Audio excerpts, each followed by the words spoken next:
সরকারি কর্মচারী আমরা, সরকারকে আমরা চালাই।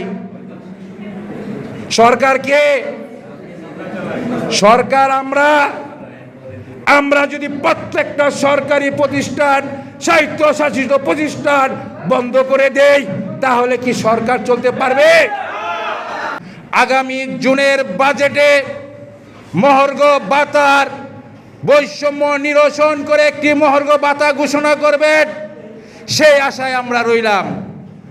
আর অন্যথায় যদি এই ধরনের চিন্তা ভাবনা না করেন, আমি মোহাম্মদ সেলিম মিয়া বলছি, ঢাকা বিশ্ববিদ্যালয় চতুর্থ শ্রেণী কর্মচারী ইউনিয়নের পক্ষ থেকে বলছি, বৈষম্য নিরসন করে মহার্ঘ ভাতার ব্যবস্থা করা যদি না হয়, আমি সেলিম রাজপথে থাকবো।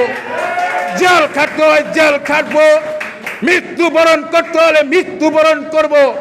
তারপরেও এই বৈষম্য মুক্ত বাংলাদেশ আমরা দেখতে চাই।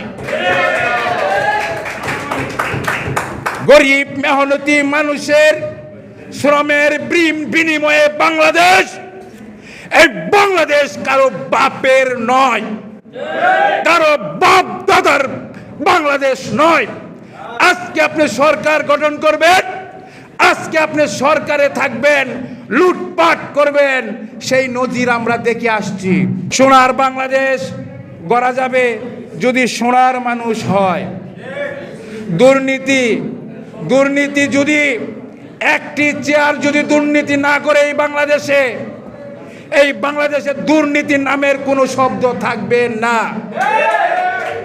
আমরা মনে করব এই অন্তর্বর্তীকালীন সরকার যদি আমাদের দাবি বাস্তবায়ন, মহার্ঘ ভাতা, বৈষম্যমুক্ত মহার্ঘ ভাতা, পে স্কেল যদি না দিয়ে যায়, তাহলে আমরাও মনে করব এবং ধরে নেব তারাও সেই চোরেদেরই একজন। সরকারি কর্মচারী আমরা, সরকারকে আমরা চালাই।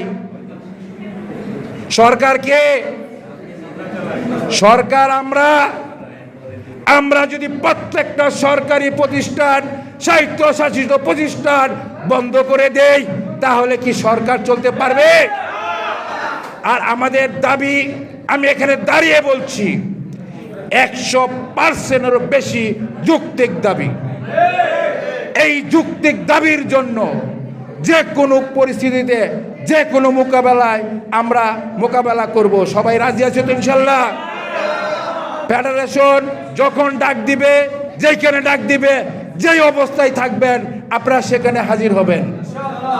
আরেকটি প্রস্তাব হচ্ছে, প্রিয় উপস্থিতি, সংগঠন চালাতে হলে অর্থের প্রয়োজন আছে। অর্থের প্রয়োজন ভেরি ভেরি ইম্পর্টেন্ট। সরকারি কর্মচারী আমরা, সরকারকে আমরা চালাই। সরকার আমরা